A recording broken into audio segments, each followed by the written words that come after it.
1955년부터 1963년 사이에 태어난 그 세대를 우리가 가리켜서 베이비 부모 세대라고 그렇게 말합니다.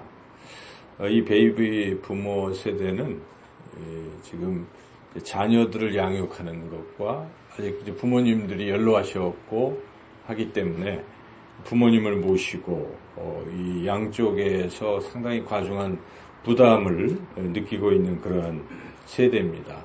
그런 가운데서 이 베이비 부모 세대가 자신들의 노후를 준비하지 못하고 있다. 이제 그런 조사에 따르면 그런 통계가 있습니다. 그래서 월 평균 근로소득이 이제 약 270만 원인데 생활비는 거의 한 260만 원 정도 쓰고 있고, 근데 그 지출 중에 가장 많은 비율이 자녀 양육비다 하는 것입니다.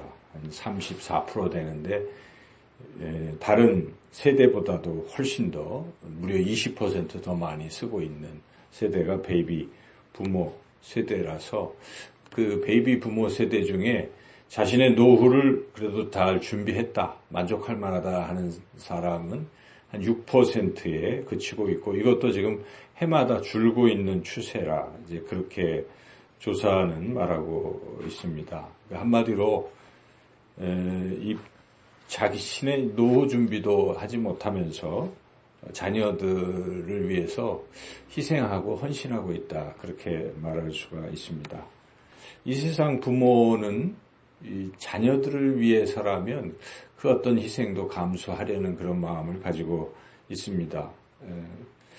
이 세상의 부모가 가장 바라는 것이 있다면 아마도 자녀가 잘 되는 것, 그것뿐일 것입니다. 어찌하든지 우리 자녀가 잘 됐으면 좋겠다. 그것이 부모의 가장 간절한 소원이죠. 그런데 우리가 잘 생각해 봐야 되겠습니다.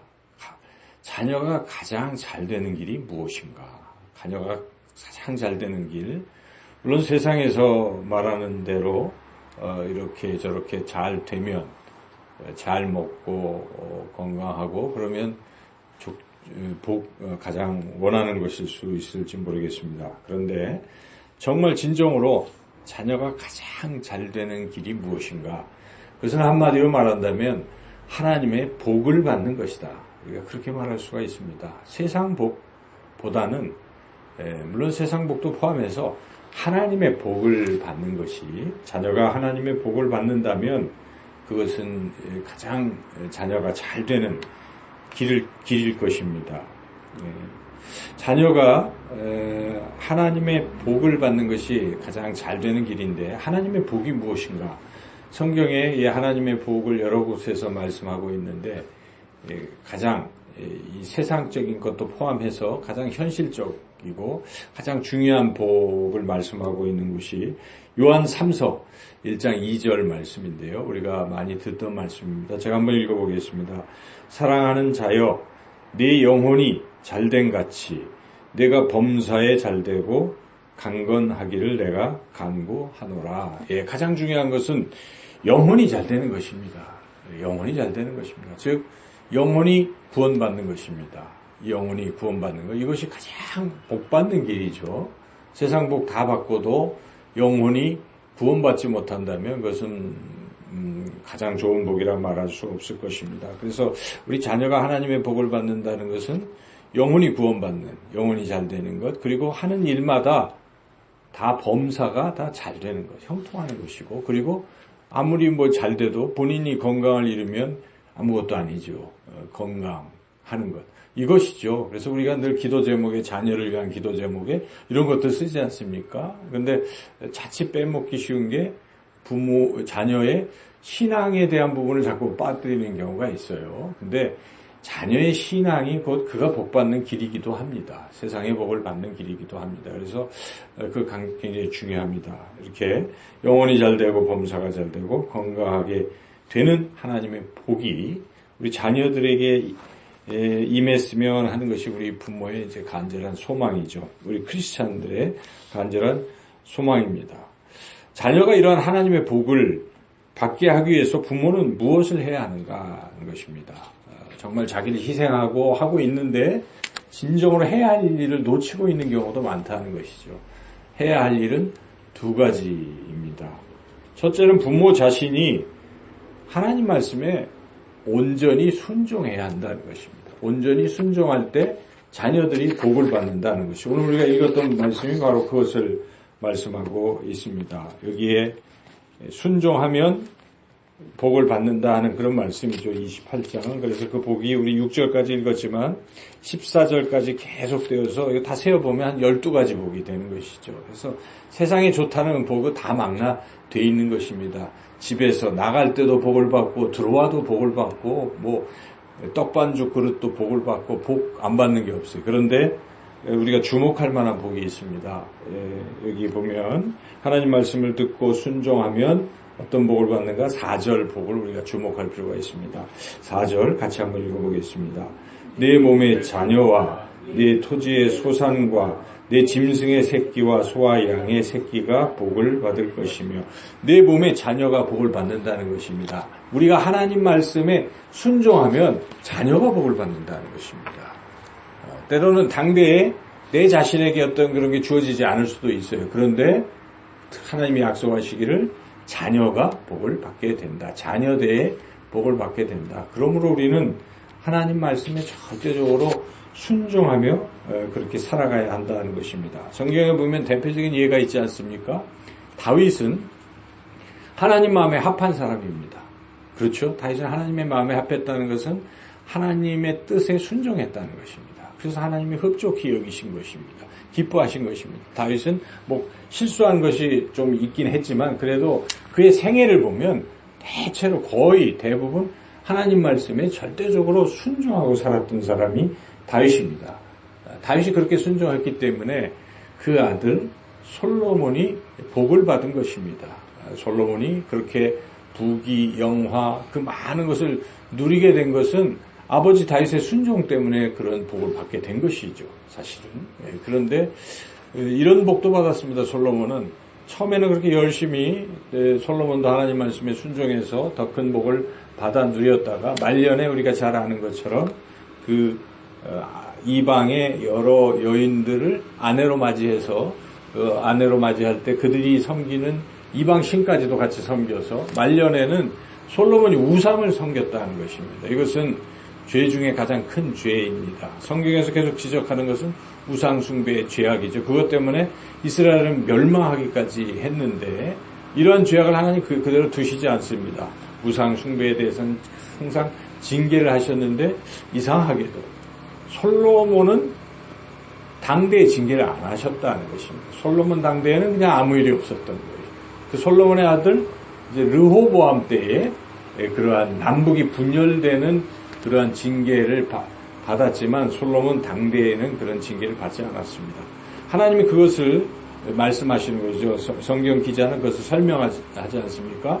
다윗이 하나님 마음에 합하고 하나님 말씀에 순종했기 때문에 솔로몬에게 그러한 징계를 내리지는 아니하셨다라고 성경을 기록하고 있는 것입니다. 분명한 사실인 것이죠. 자녀들이 좀 부족하고 연약할지라도 부모가 하나님 말씀에 철저히 순종할 때 하나님은 그 자녀들에게 복을 주신다는 사실이죠. 그래서 우리가 자녀를 정말 잘되게 하고 싶다. 내가 뭐 그냥 자기가 희생하고 뭐 하는 것도 중요하지만 더 중요한 것은 우리가 하나님 앞에 온전히 서야 된다는 것입니다. 우리가 하나님 말씀에 철저히 순종할 때 하나님께서는 우리 자녀들에게 복을 주신다는 것이죠. 자녀가 복을 받는 길은 우리가 하나님 말씀에 순종하는 것이다 하는 것이죠. 두 번째, 우리가 자녀들이 하나님 복 받도록 하기 위해서 할 일은 우리가 하나님 말씀에 순종하는 것에 더하여 자녀들도 하나님 말씀에 온전히 순종하도록 그렇게 가르쳐야 한다는 것입니다.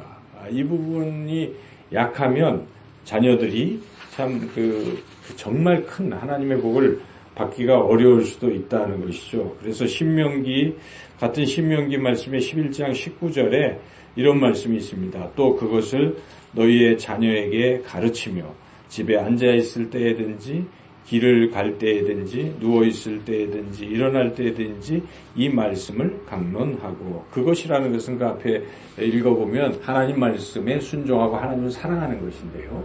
그렇게 자녀들이 하나님 말씀에 순종하고 하나님을 사랑하도록 자꾸 가르쳐야 된다는 것입니다. 이 가르침을 생략하게 되면 자녀들은 잊어버리게 된다는 것이죠. 그래서 이것을 잘 어릴 때부터 잘 가르치면 늙어서도 기억하고 그렇게 순종하게 된다 하는 것이죠. 잠언 22장 6절에 마땅히 행할 길을 아이에게 가르치라. 그리하면 늙어도 그것을 떠나지 아니하리라. 그러므로 우리는 자녀에게 신앙교육 시키는 것은 조금도 양보해서는 안 됩니다. 철저히 가르치고 또 가르치고 하나님께 순종하라. 이것을 우리가 가르쳐야 된다는 것이죠. 때로는 마음이 약해서 자녀들이 잘못된 길로 갈 때 그냥 방임하는 경우도 있잖아요. 그래서는 안 됩니다.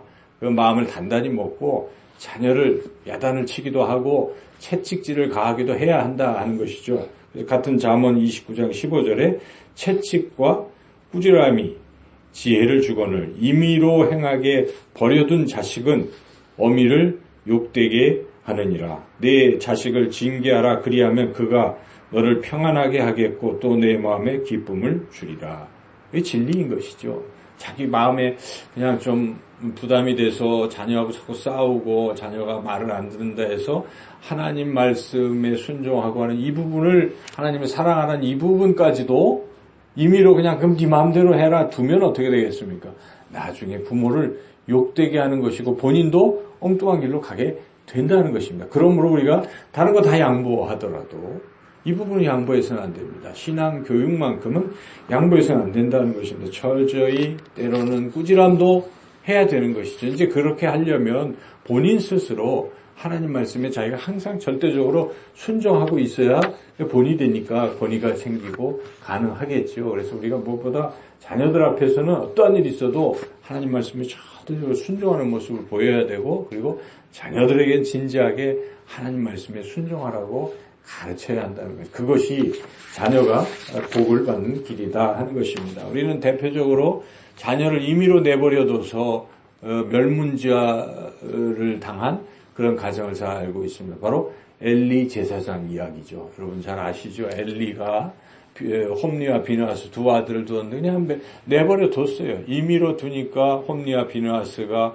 성전에서 그 성전에 이 수발드는 여인들까지 간음을 해버리고, 그리고 하나님께 드려진 성전의 제물까지도 갈코리로 좋은 고기는 긁어다가 자기가 임의로 이런 천인공노할 죄를 진 것이죠. 하나님 말씀에 순종하기는커녕 하나님을 욕되게 하고 하는 이러한 짓을 해서 결국 어떻게 됐습니까? 전쟁터에서 무슨 언약궤 가지고 가면 이긴다는 그런 생각을 가지고 갔다가 죽어버렸지 않습니까? 홈리와 비느하스. 그리고 그 소식을 듣고 아버지 엘리도 목이 부러져서 죽어서 그냥 가문이 끊겨버린 것이죠. 그러한 멸문지화의 이야기를 우리는 잘 알고 있습니다. 그 반대적으로 대조되는 얘기가 거기 나오지 않습니까? 한나 이야기 아닙니까? 그 시대에 한나는 뭐였습니까?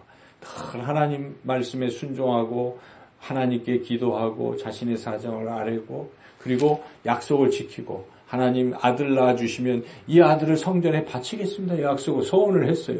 한나가. 하나님이 주셨습니다. 아들 사무엘을 주셨을 때 어떻게 했습니까? 한나가 그 아들을 젖을 뗄 때에 성전에 드렸어요.